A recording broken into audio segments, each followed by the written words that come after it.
नमस्कार दोस्तों, आप सभी का हमारे YouTube चैनल पर स्वागत है। हम RBSC कक्षा 12वीं के इतिहास को पढ़ रहे थे, जिस बुक का नाम है भारत का इतिहास। और इस बुक के हमने 4 अध्याय पूरे पढ़ लिए। आज हम पढ़ेंगे अध्याय 5 का पार्ट 7। और पिछले वीडियो अगर आपने नहीं देखे तो आप प्लेलिस्ट में जाकर वीडियो देख सकते हो। अगर आप भारत का संविधान पढ़ना चाहते हो तो आप हमारे चैनल के कम्युनिटी टैब में जाइए। वहाँ मैंने जो भारत के संविधान की प्लेलिस्ट है वो पोस्ट कर दी है। ठीक है दोस्तों, मैं आपको बताना चाहता हूँ कि अब हमारे चैनल पर ऑफिशियली जो लाइव है वो इनेबल हो गया है, तो हम आपसे कभी भी लाइव आकर बात करेंगे। ठीक है, तो आप वो लाइव ज़रूर ज्वाइन कीजिए।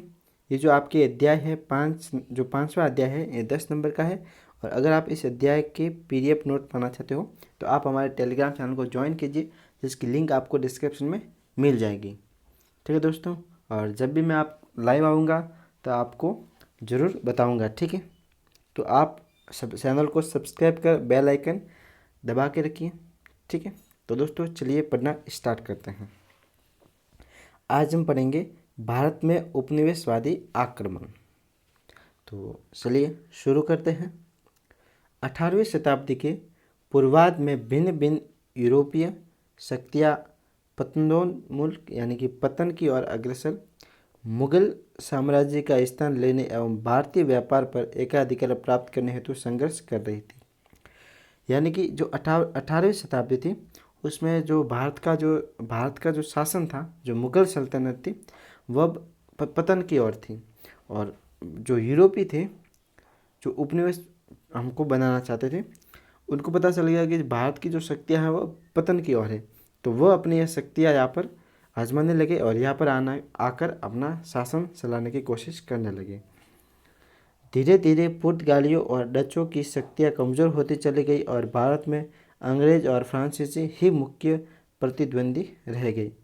अब सबसे पहले जो आए थे पुर्तगाली और डच, तो इनकी शक्तियाँ तो अब कमज़ोर हो गई और अब जो फ्रांसीसी और अंग्रेज थे वह दोनों आमने सामने रह गए और दोनों शक्तिशाली थे उस समय, तो दोनों प्रतिद्वंदी बच गए। दोनों शक्तियों ने भारत के देशी राज्यों के पारस्परिक झगड़ों तथा उनके उत्तराधिकार के मामले में हस्तक्षेप कर उन्हें सैनिक सहायता देना आरंभ कर दिया। अब जो दोनों शक्तियाँ थीं वह भारत का जो शासन है वो अपने हाथ में लेना चाहती थी। तो उन्होंने क्या रास्ता अपनाया कि उन्होंने जो एक तो जो उत्तराधिकारी लेने की परंपरा है इसमें बदलाव किया। आगे आएगी जो डलहौजी की जो आगे जो हड़प नीति और जो एक वो था हड़प नीति और सहायक संधि, वो दोनों आएगी। तो ऐसी संधियाँ अपनाई जिससे वो शासक है जो उनके हाथ में शासन आ गया। और उन्होंने क्या किया कि उनको सैनिक सहायता देने का वादा किया। तो सैनिक सहायता अंग्रेज़ों के हाथ में चली गई, इसलिए जो हमारे भारतीय शासक थे वो कमज़ोर हो गए। तो इस प्रकार इन्होंने जो रणनीति अपनाई थी। आगे चलते हैं। सहायता के बदले उन्होंने भारतीय शासकों से भूमि, धन और व्यापारिक सुविधा प्राप्त कर ली।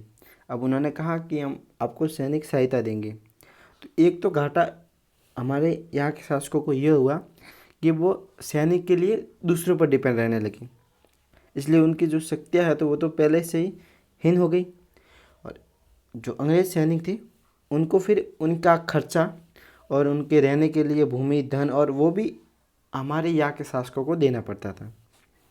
धीरे धीरे ये व्यापार एक राजनीतिक शक्ति बन गई और भारत में राजनीतिक प्रभुत्व के लिए संघर्ष आरंभ हो गया। दक्षिणी भारत में फ्रांसीसियों और अंग्रेजों के मध्य 3 संघर्ष हुए, जिन्हें कर्नाटक के युद्ध के नाम से जाना जाता है। तो कर्नाटक के 3 युद्ध हुए अंग्रेज और फ्रांसीसियों के मध्य। प्रथम युद्ध 1746 से 1748 के मध्य, द्वितीय युद्ध 1749 से 1754 के मध्य और तृतीय युद्ध 1758 से 1763 के मध्य हुए। इन युद्धों ने पूर्ण रूप से भारत में फ्रांसीसी साम्राज्य की स्थापना की संभावना नष्ट कर दी। यानी कि ये जो 3 युद्ध हुए, इन तीनों युद्धों का अगर परिणाम मिलाकर देखें तो अंग्रेजों का पड़ला है जो भारी रहा। अंग्रेजों के शासन की संभावना बढ़ी और जो फ्रांसीसी थे उनके शासन की संभावना घट गई। अल्फ्रेड लायन के कथनानुसार भारत में व्यापारिक एवं सैनिक सफलता की दो मुख्य शर्तें थी: तटीय प्रदेशों में दृढ़ मोर्चाबंदी तथा ऐसी नौसेना का होना जो यूरोप के साथ संचार का मार्ग खोल सके। ये दो कारण बताए जिससे भारत में हम शासन कर सकेंगे। अंग्रेज समुद्र पर अपना गौरव बढ़ा चुके थे और फ्रांसीसी स्थल पर भी अपनी शक्ति खो रहे थे। और अब है बंगाल। तो बंगाल में क्या कुछ स्थिति थी, अब बंगाल को पढ़ते हैं। चलिए, मुगल साम्राज्य के अंतर्गत आने वाले प्रांतों में बंगाल सर्वाधिक संपन्न था। दोस्तों, अगर आप 18वीं शताब्दी के लगभग बात करेंगे, अब जो आधुनिक भारत की शुरुआत में, जो आधुनिक भारत में, तो उस समय जो बंगाल था वह सबसे महत्वपूर्ण था। आर्थिक दृष्टि से और किसी भी दृष्टि से बंगाल सबसे महत्वपूर्ण था। ये सर्वाधिक संपन्न प्रांत था। ईस्ट इंडिया कंपनी को 1717 में मुगल शासक फर्रुखसिंह द्वारा दी गई सुविधाओं के परिणाम स्वरूप बंगाल से सीधा संपर्क हो गया और उनका हस्तक्षेप बढ़ गया। 1740 ईस्वी में अलीवर्दी खान ने बंगाल में स्वतंत्र राज्य स्थापित कर लिया।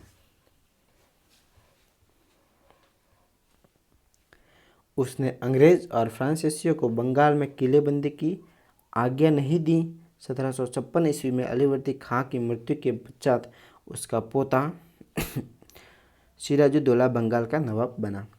नवाब के राजतिलक राजनीतिक, आर्थिक व अन्य मामलों में अंग्रेजों से मतभेद बढ़ते चले गए, जिसके परिणाम स्वरूप 1757 ईस्वी में प्लासी का युद्ध हुआ। दोस्तों, वीडियो देखने के लिए आपका धन्यवाद। अगर आपको वीडियो पसंद आया है तो इस वीडियो को लाइक कीजिए, ज़्यादा से ज़्यादा अपने दोस्तों के साथ शेयर कीजिए। अगर आपकी कोई राय है तो हमें कमेंट कीजिए और अभी तक चैनल को सब्सक्राइब नहीं किया तो चैनल को सब्सक्राइब कर बेल आइकन ज़रूर दबाएं। ठीक है दोस्तों, थैंक यू। आगे मिलते हैं एक नए वीडियो में।